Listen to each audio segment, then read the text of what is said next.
ರಾಜಣ್ಣ ನ್ಯಾಯಕ್ಕಾಗಿ ಎಲೆಕ್ಷನ್ನಲ್ಲಿ ತಪ್ಪಾಗಿಲ್ಲ ಅಂತೇಳಿ ಸತ್ಯ ಹೇಳಿದರು. ರಾಹುಲ್ ಗಾಂಧಿಗೆ ಕಪ್ಪಾಳ ಮೋಕ್ಷ ಆಯಿತು. ಕಪ್ಪಾಳ ಕೊಡದಿಲ್ಲ ಅಷ್ಟೇ, ಕಪ್ಪಾಳ ಮೋಕ್ಷ ಆಯಿತು. ಅದರ ರಿವೆಂಜನ್ನು ರಾಹುಲ್ ಗಾಂಧಿ ತೀರಿಸ್ಕೊಂಡಿದ್ದಾರೆ. ಪ್ರಜಾಪ್ರಭುತ್ವದಲ್ಲಿ ಪ್ರತಿಯೊಬ್ಬರಿಗೂ ಮಾತಾಡೋ ಹಕ್ಕಿದೆ. ಸತ್ಯವನ್ನು ಹೇಳಿದರೆ ನಮ್ಮ ಸರ್ಕಾರ ಇತ್ತು, ನಮ್ಮದೇ ಅಧಿಕಾರಿಗಳು ತಪ್ಪು ಮಾಡಿದ್ದಾರೆ, ಇದರಲ್ಲೇನು ಮಿಸ್ಟೇಕ್ ಇದೆ?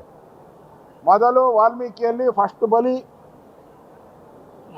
ನಾಗೇಂದ್ರ, ಎಸ್.ಟಿ. ವಾಲ್ಮೀಕಿ ಜನಾಂಗ. ಎರಡನೇ ಬಲಿ ತುಮಕೂರು ಕೋಆಪರೇಟಿವ್ ಮಿನಿಸ್ಟರ್ ರಾಜಣ್ಣ ವಾಲ್ಮೀಕಿ. ಅಂದರೆ ಕಾಂಗ್ರೆಸ್ ಸರ್ಕಾರದಲ್ಲಿ ವಾಲ್ಮೀಕಿಗಳಿಗೆ ರಾವ್ ಕಾಲ ಬಂದಿದೆ, ರಾವ್ ಕಾಲ ಪ್ರಾರಂಭ ಆಗಿದೆ. ಕಾಂಗ್ರೆಸ್ ಅವ್ರಿಗೆ ಅವ್ರು ಕಂಡ್ರೆ ಆಗಲ್ಲ. ಈಗ ರಾಹುಲ್ ಕಾಲ ಅವ್ರಿಗೆ ರಾಹುಲ್ ಕಾಟದಿಂದ ಈ ಎರಡೂ ಸ್ಥಾನಗಳು ಹೋಗಿದೆ. ಕಾಂಗ್ರೆಸ್ ಪಾರ್ಟಿ ಇವತ್ತು ನಾನು ಅಕ್ಟೋಬರಲ್ಲಿ ಕ್ರಾಂತಿ ಆಗುತ್ತೆ ಅಂತ ಹೇಳ್ತಾ ಇದ್ದೆ. ಆಗಸ್ಟಲ್ಲೇ ಶುರುವಾಗ್ಬಿಟ್ಟೈತೆ ಕ್ರಾಂತಿ ಆಗೋಕ್ಕೆ. ಅಂದರೆ ಈ ಸರ್ಕಾರದ ಒಂದೊಂದೇ ಕಲ್ಲು ಉದುರ್ತಾ ಇದೆ.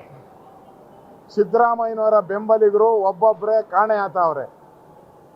ನಾಗೇಂದ್ರನೂ ಅವ್ರ ಬೆಂಬಲಿಗ, ರಾಜಣ್ಣ ಅಂತೂ ಮೌತ್ ಪೀಸ್, ಸಿದ್ದರಾಮಯ್ಯನವರ ಮೌತ್ ಪೀಸ್ ರಾಜಣ್ಣ.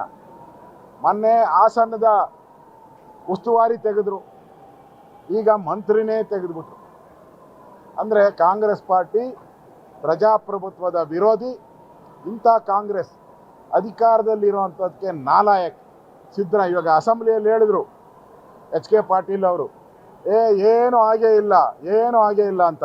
ಈಗ ಇನ್ನು ಗೆಜೆಟ್ ಬರ್ತಾ ಇದೆ, ಆವಾಗ ನಿಮ್ಮ ಮಾನ ಮರ್ಯಾದೆ ಎಲ್ಲ ಹರಾಜಾಗ್ತದೆ.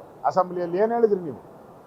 ಏನೂ ಆಗಿಲ್ಲ, ಎಲ್ಲ ಸರಿ ಇದೆ, BJP-ಯವ್ರ ಭ್ರಮೆ.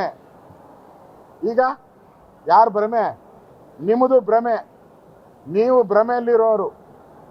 ಇಂಥ ಸಿದ್ದರಾಮಯ್ಯನವರ ಒಂದೊಂದೇ ಕುರ್ಚಿಯ ಕಾಲುಗಳು ಅಲುಗಾಡ್ತಾ ಇದೆ.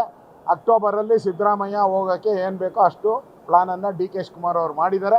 2 ಕಾಲು ಕಿತ್ತಾಕಿದ್ದಾರೆ, ಇನ್ನೆರಡರ ಮೇಲೆ ನಿಂತಿದೆ. ಇನ್ನೊಂದು ಕಾಲು ಕಿತ್ತರೂ ಬಿದ್ದೋಗ್ಬಿಡ್ತೈತಿ ಚೇರು.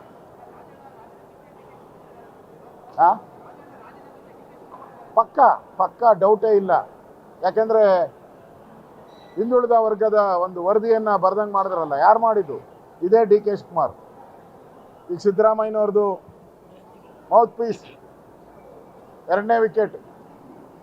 ಅಂದರೆ ಈ ಸರ್ಕಾರ 2ನೇ ವಿಕೆಟನ್ನು ಕಳ್ಕೊಂಡು ಒಂದು ರೀತಿ ನಗೆಪಾಟ್ಲಾಗಿದೆ. ಲೂಟಿ 60% ಲೂಟಿ ಹೊಡಿತಾ ಇರೋ ಸರ್ಕಾರ ತೊಲಗಲಿ ಅಂತ ಜನನೂ ಕಾಯ್ತಾ ಇದ್ದಾರೆ.